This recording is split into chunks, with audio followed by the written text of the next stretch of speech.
Welcome to part 3 of the Fundraising Fundamentals course of the Nonprofit Bootcamp series.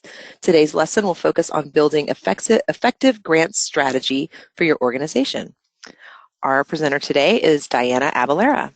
Born and raised in Atlanta, Georgia, Diana has been fighting for social and environmental justice throughout her career. At People's Grocery, she focused on engaging the West Oakland community in developing a local food system as both development manager and education director.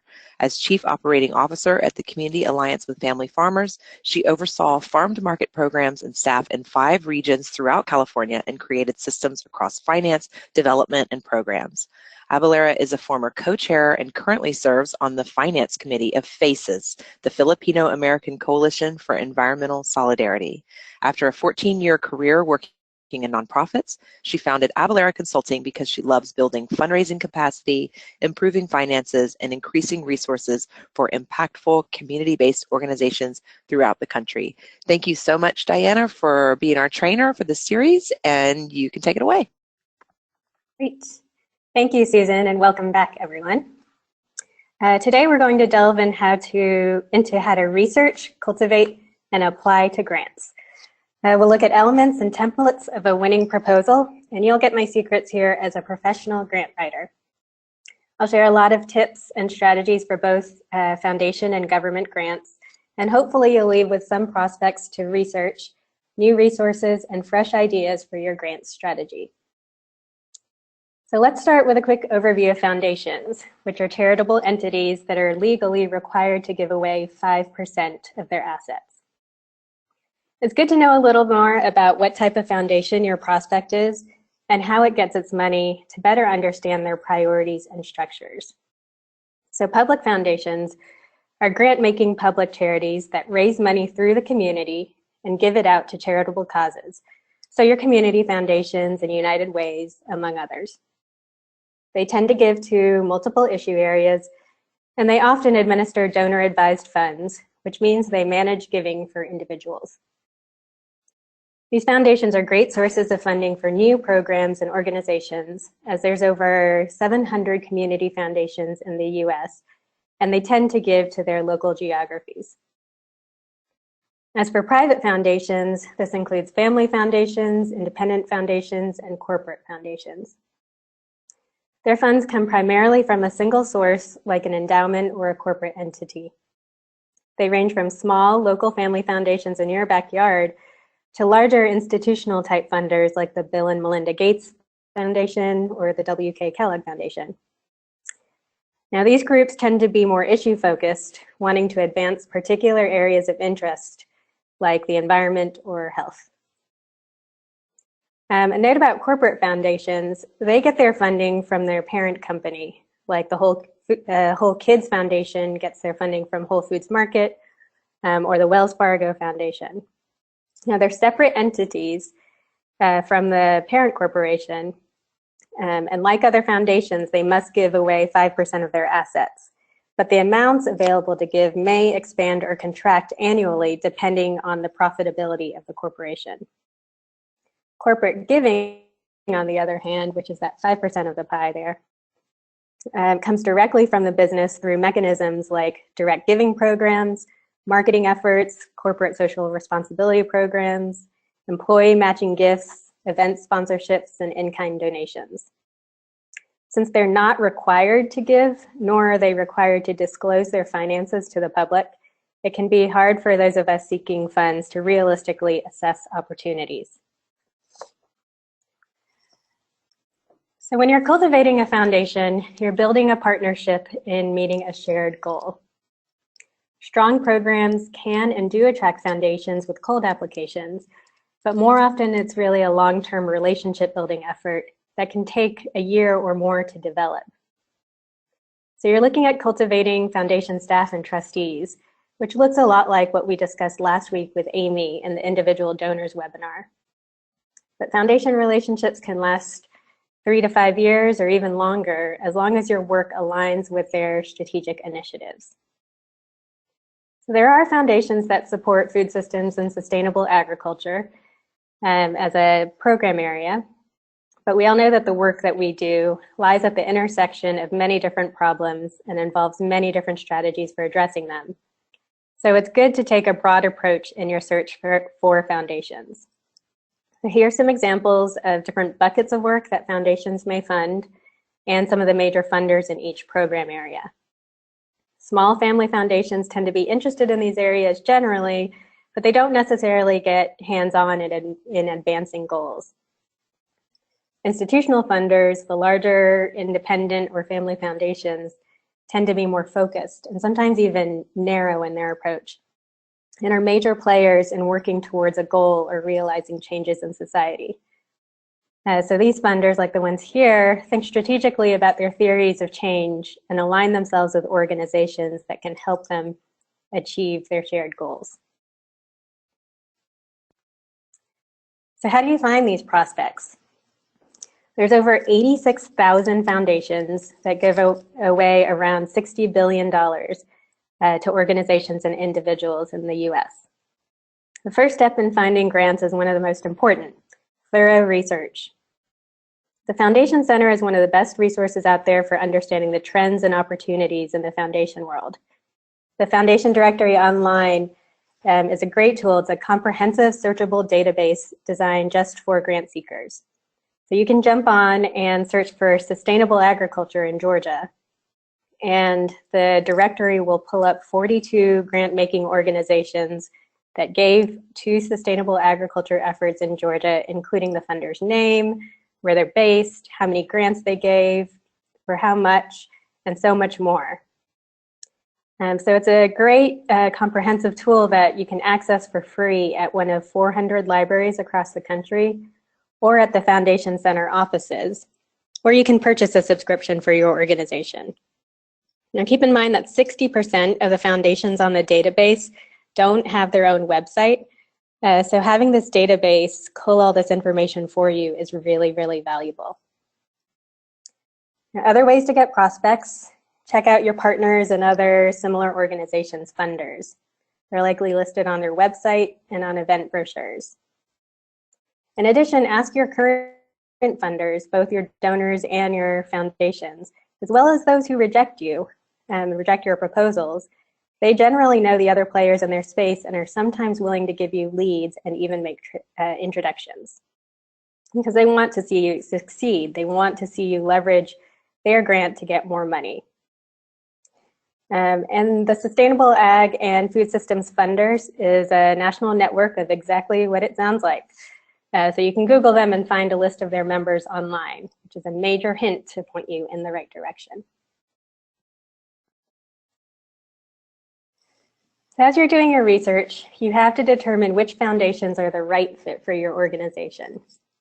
I usually scour their website and read everything about it: how it was founded, what program areas they fund, geographic restrictions, what their strategy to giving is. Whatever they have available to the public, they really want you to read and expect you to read it all. You'll also want to dig to make sure that they fund your approach to your work. Do they give to grassroots organizing groups like the Jesse Smith Noyes Foundation or the Ben and Jerry's Foundation? Are they more interested in supporting larger scale production ag? Or will they support neighborhood scale impacts like your community garden?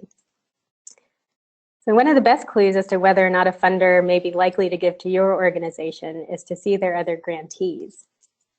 If they don't list their grantees on the website, you can find their information on guidestar.org. It's a free membership, and you can find any nonprofit's tax forms. They're 990s.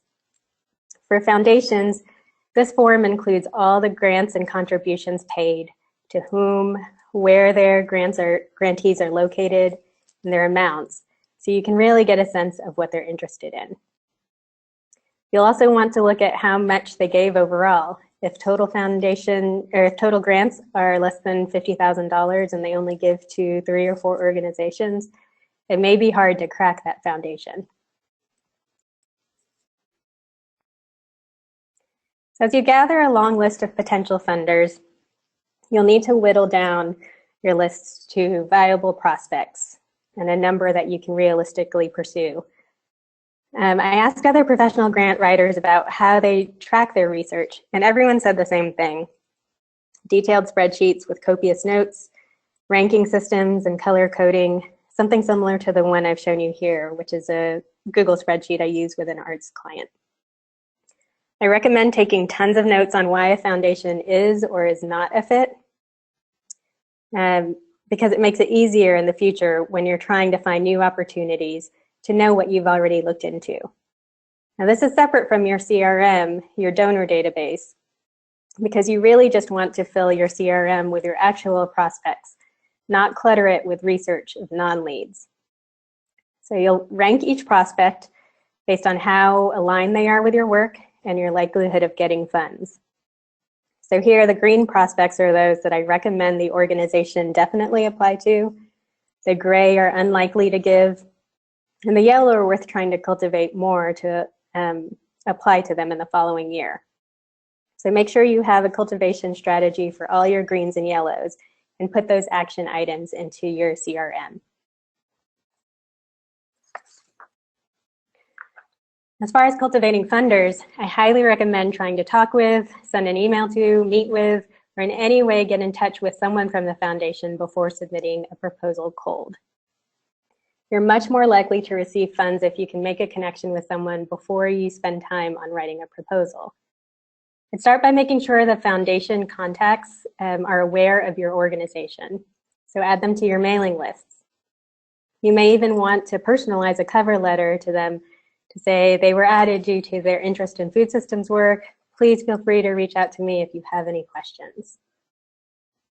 You also want to find ways to connect with them through mutual contacts. So LinkedIn and Donor Search are great tools for finding those mutual connections and seeing if your contacts would be willing to introduce you to the funder.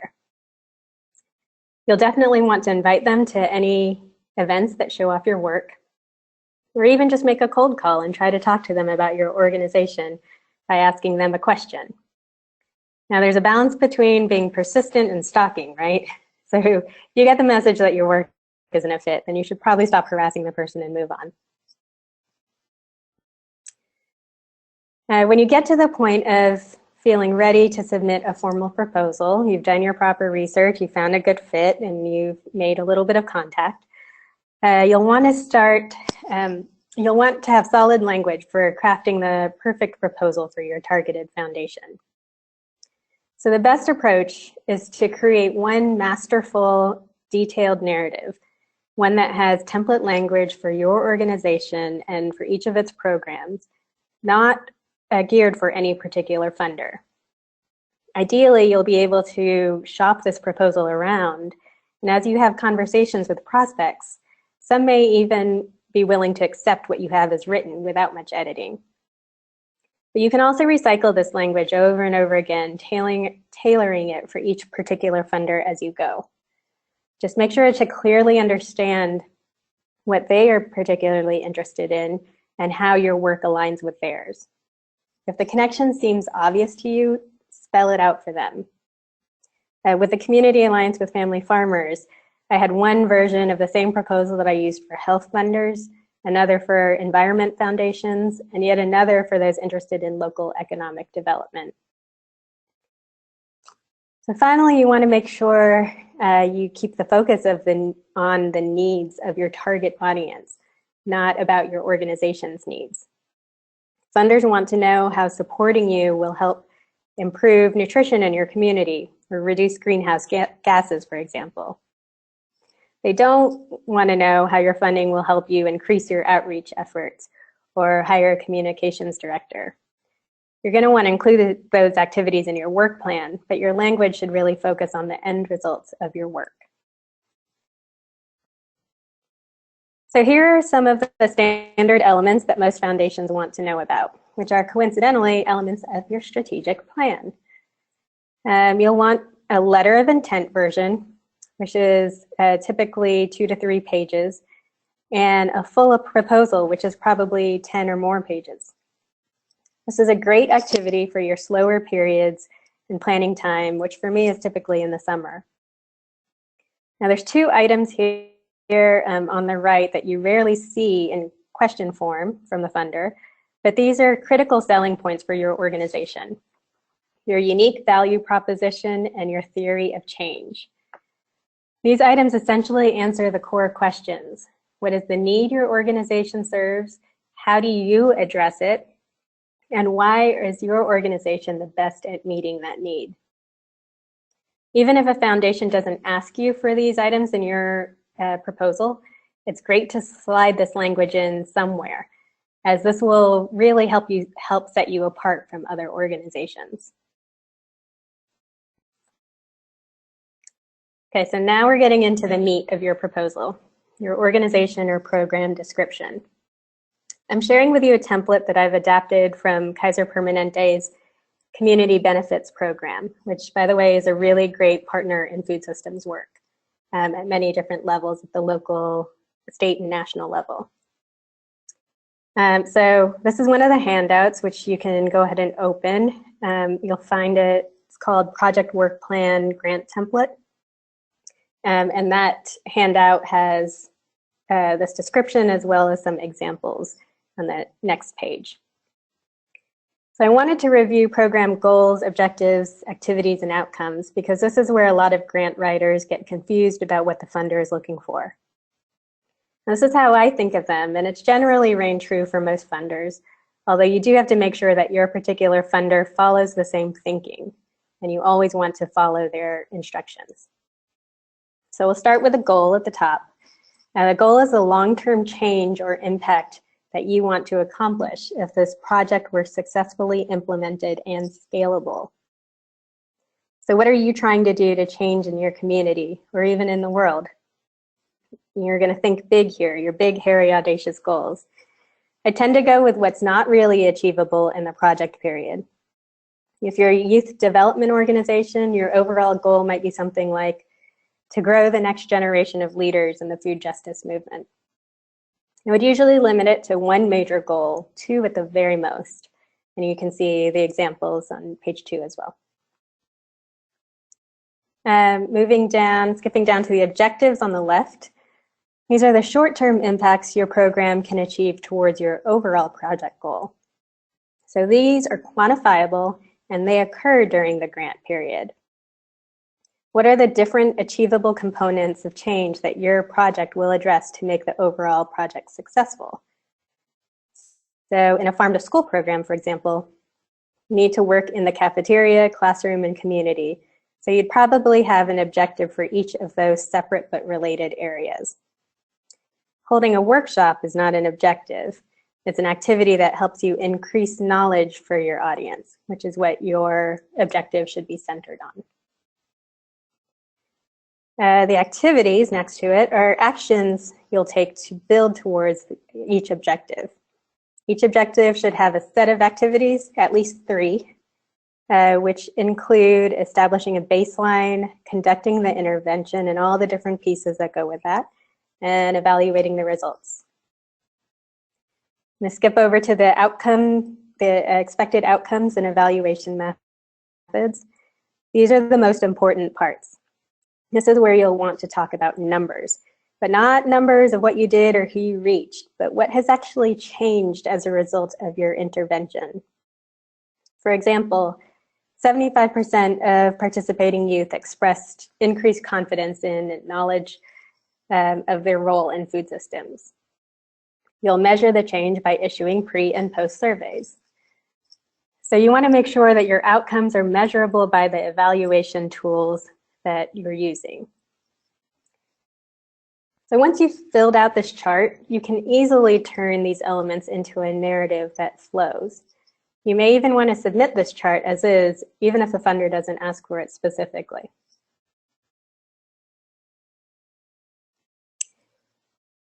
Okay, so let's switch gears to, let's see if I can. Let's switch gears to government grants. These are a bit of a different beast. Okay. They tend to be much larger amounts and for multiple years, and they also come with lots of strings attached. There are some things you have to be ready for. First, you have to be able to apply.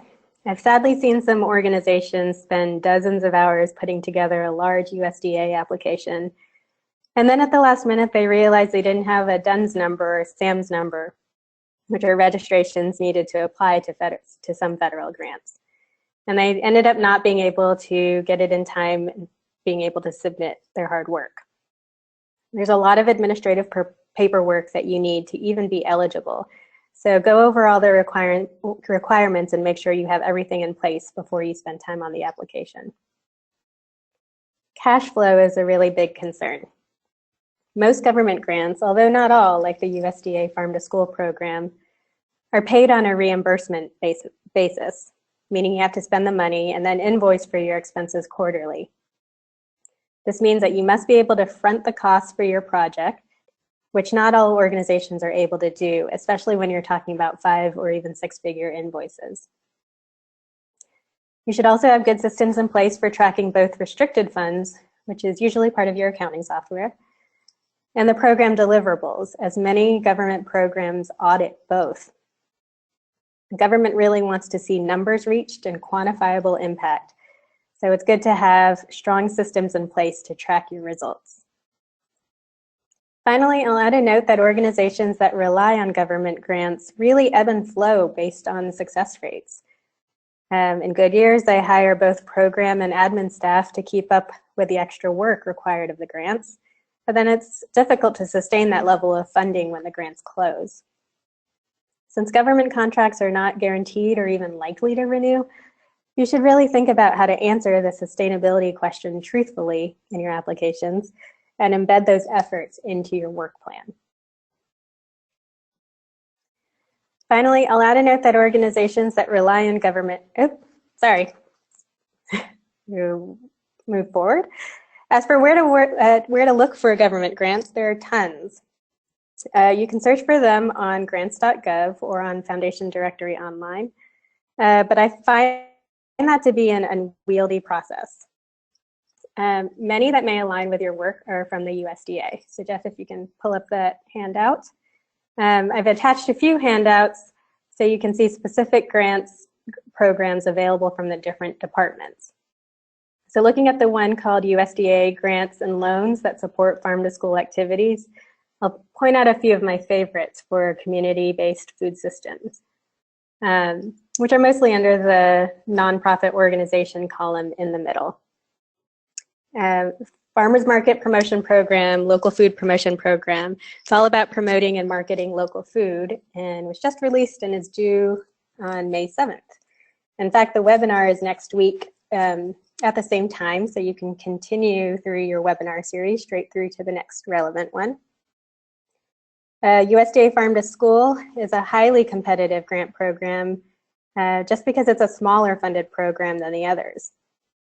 They want geographic diversity, so you're more likely to get a grant in a place where there aren't a lot of applications or past awards, like South Dakota.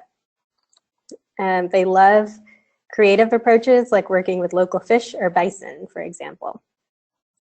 Community food projects is great in bringing together a group of organizations looking to develop a collaborative local food system together. Let's skip down to the value added producer grant program. I know that they really struggle with getting enough qualified applicants because they're really focused on working with producers and they require a 50% match. This is a great opportunity if you're a co-op or a collaborative of farmers, or if you're an enterprise looking for capital funds for processing products. There's a lot of others that aren't even listed on this sheet or the other ones. Regional grants programs like risk management education, which helps farmers mitigate their risks on the farm. 2501 grants, which is for outreach to socially disadvantaged and veteran farmers. That just came out and it's due in May as well, so look out for that one. Jeff, you can go back to the webinar or the slides. I also created a list of some other ideas of where to look for other sources of government funds. You'll see in the handout called Looking for State and Local Opportunities. And just for you guys, I'm offering my curated calendar of government grants that I keep and update each year. Now, the government would never release anything like this because they don't always stick to their promised schedules, but I keep it on hand so that I can foresee deadlines that haven't been announced yet. And this will help feed into your fundraising plan that you're developing after you learned about it in the first webinar. Okay, I wanted to share some specific tips for applying to government funds. Government proposals are ranked based on predetermined scoring criteria, which they will share in the request for proposals. So follow the questions in order, use headings, and address all of the scoring criteria in your answers. Make it as easy as possible for the reviewers. They've been given a checklist of all the criteria, and you must answer each one to the best of your ability to get the full points. I find that with government, it's less about good writing style and flow and more about straight to the point answers to the questions. If they ask you to explain why your project is timely and important, like the Specialty Crop Block Grant Program, then you start by answering, the project is timely because of X. The project is important because Y, and that's it. Especially when you have really strict word or character limits, just be succinct and direct and to the point. And use the language of the question in the answer, and ideally in the first sentence of the paragraph. The other thing to note is to thoroughly read the RFP before attending webinars so you come prepared to ask questions, and ask lots of questions about what's likely to score higher, what's allowed, what's not allowed, whether your project fits their priorities. They have to answer in some way. They might not answer you directly, but they'll definitely give you clues that will help in your proposal writing. Leading versus subcontracting. As food systems organizations, we're working to build a system, right? So this point is a reminder to work with your partners to collaborate and apply to the ones that make sense for you to apply to, and step back when you find that it may be better to work with another organization that would be a more qualifying lead applicant. That way you don't have to put in as much work and you can get a significant subcontract. Likewise, if you're the lead applicant, please make sure you allow adequate funds for your subcontracting partners to make sure they're able to fully help you execute the project. Finally, I wanted to offer some last tips as we close out. Whether it's a government funder or foundation, always, always, always follow the funder's instructions. Ensure that you are linking your project to the funder's priorities. I also want to point out that being a good writer is not necessarily the same thing as being a good grant writer. Goals, objectives, character constraints, mirroring and connecting to what the funder wants to hear. These are specific skills that I've heard one fundraiser actually say sucks the life out of her, because she prefers to do creative writing in her spare time and would rather focus on individual donor development. If you're new to grant writing, I'd recommend taking a more in-depth workshop. I'll also put in a plug that an outside grant writer can really help you get out of the weeds and breathe some fresh life into your proposals that a funder, which is another outsider, will clearly understand. Sometimes as staff, you're so immersed in your own messaging that it's difficult to step into the funder's shoes. And the last tip is super important. People often leave the summary for last because it's easiest to summarize what you've written at the end. The funders will often review this first and make a quick decision if they want to know more. So spend adequate time making sure you're really selling the project in your first 2,000 characters or in the executive summary, whatever they allow. So that's a super quick crash course in grant writing, but I want to let you know that I'm happy to help you work through your proposal language, your prospect research, unpacking your goals, objectives, activities, outcomes, whatever you want to dig into during the one-on-one consultations available through the Wallace Center. But in the meantime, I'll pass it over to Susan to get us moving into the group office hours. Awesome. Thank you so much, Diana. Crash course indeed, but you touched on so many important points. I look forward to digging in deeper in our office hour session in just a minute. Real quick before we head over there, I just want to encourage everyone listening to please join the Food Systems Leadership Network if you haven't already. There's some great resources and opportunities available through this community of practice, and we're really just getting started, just launched in January. So we welcome your ideas and input as we develop this network and service to nonprofit professionals working on food systems change in communities across the United States. So that concludes today's webinar. Please join us over in the Zoom room now for the group office hours session, and we will see you over there shortly. Thank you.